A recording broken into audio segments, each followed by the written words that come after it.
for yourself. You see this tie, y'all? It's Marcellus Wiley, dog. Yes. You don't got to wear black anymore. You slim. You don't need to wear the slimming look really? anymore, big So dog. I ain't got to tuck my shirt over my belly anymore at the pool? You don't have to, big dog. You have made it. I made it. And say what you said off mic before we even get into the show. You said, I said black looks good on you. It looks good on me? Oh, you changed it. You said great before. Anyway, that's Emmanuel Acho taking away his compliments. And let's head to Dallas, where there's a great sight for all you Dak Prescott fans. Quarterback posted a video throwing passes yesterday. Dak got his huge 4-year extension, but he's coming off a season-ending ankle injury. Report says Dak is not expected to do much during the spring, but he is expected to be ready to go for training camp. So, Acho, should Dak feel pressure next season? Yes, sir. Marcellus Wiley, I love this conversation. I love talking about Dak Prescott. We just started. How you love it? I love where this conversation will go. Sometimes you know just us. know. I know you. Yes, know me. Know Dak. You know where this conversation's going to go. Okay. I'm going to drop this bomb, this hammer on y'all, if I may. Ooh. Because in the NFL, you get paid off of production. But Dak Prescott got paid off of potential. Okay. So he should absolutely feel pressure. I see, yes. Right? In the NFL, it's not like the NBA. NBA, man, I think this dude is going to ball. Okay. So I'm going to pay him based off of his potential. Yeah. But the NFL, that ain't it. Y'all, the NFL, the game we all love so much, you get paid off of production. What have you done already? He set the table, y'all.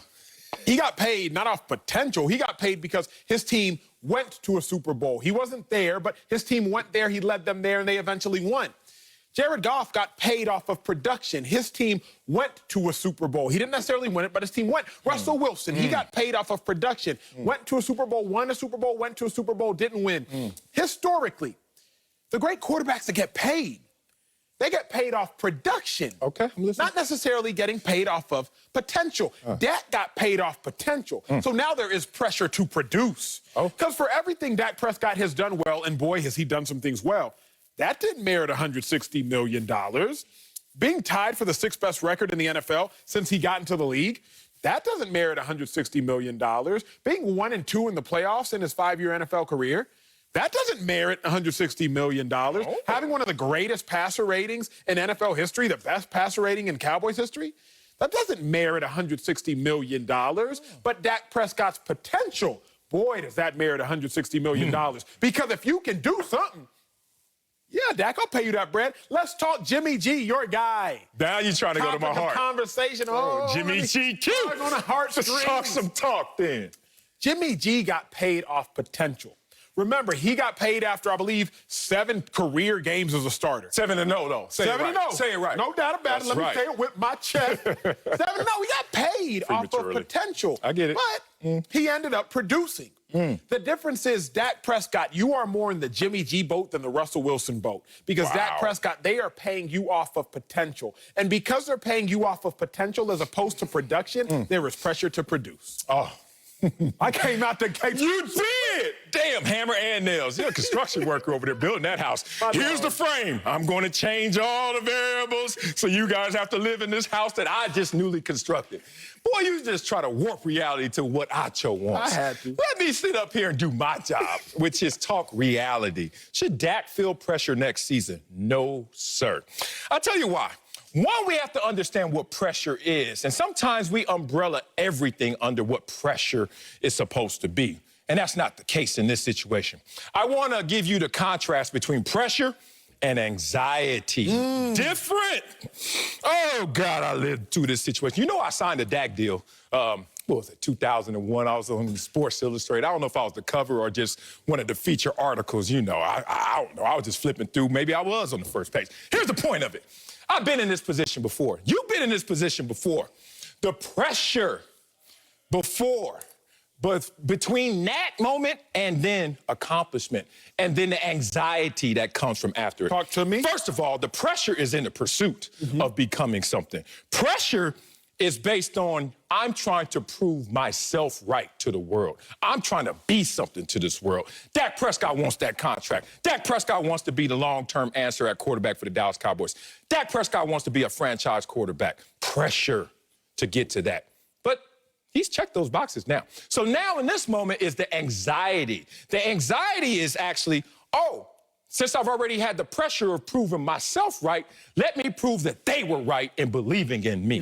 There's a big difference, and I tell you this in personal example. My contract year in Buffalo, there was pressure to go get paid. There was pressure to live up to the billing of what Bruce Smith was and what he departed. There was pressure in that moment. But once I checked those boxes, went to San Diego, whipped my money, there was just anxiety. And what are they based on? Consequences. Pressure is based on the consequences, grave consequences. Hey, you don't ball, you don't get paid. Hey, you don't ball, maybe we got to look elsewhere at quarterback. That was pressure getting up to that mountaintop for Dak Prescott. He's already there. The anxiety is just trying to live up to what that is. But there are no consequences. Ain't nobody demoting Dak Prescott this year. I don't give a damn how bad he plays.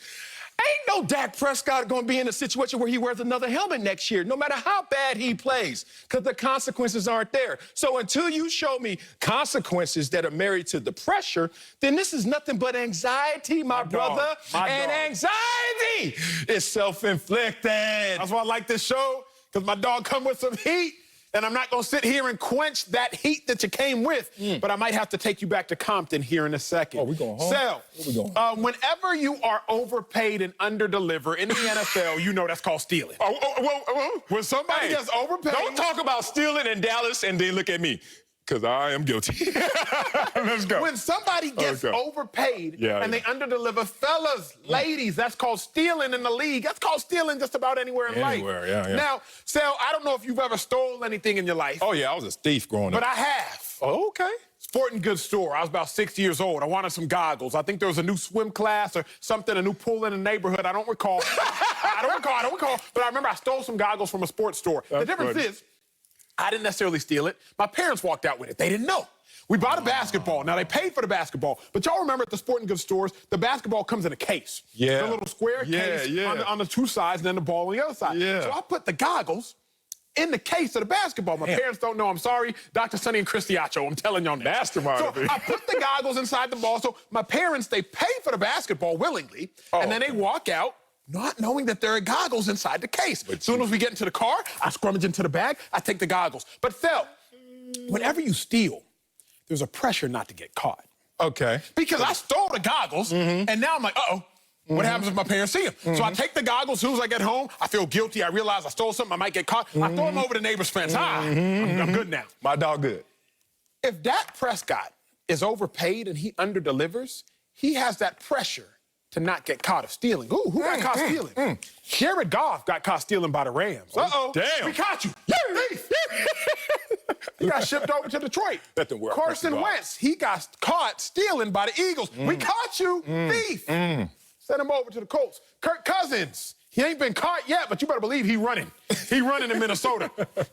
He out there running. Is that Kirk? Is that Kirk Cousins over there? He's about to get caught stealing from the Vikings because he hasn't delivered to what he got paid for. Dak Prescott is going to feel pressure, Sal, because $160 million in the event he underdelivers, because we know he was paid handsomely. Okay. But in the event he underdelivers, they gonna catch him stealing. Jimmy G just got caught. He just got caught stealing. And you see what happened to him. I don't know about that last example. He got caught. Hey, officer, that ain't him. You arrested the wrong man, not Jimmy G. Arrest Kyle Shanahan. The second layer for me, Sel, is there is pressure because in the event you end up being a thief, that is, you underdeliver based upon your pay, you will get caught, and there is pressure not to get caught by all quarterbacks who get compensated. Damn, that's a beautiful take right there. That thing look good. Look like me in this suit with this tie right now. Love it. All right, let's layer this.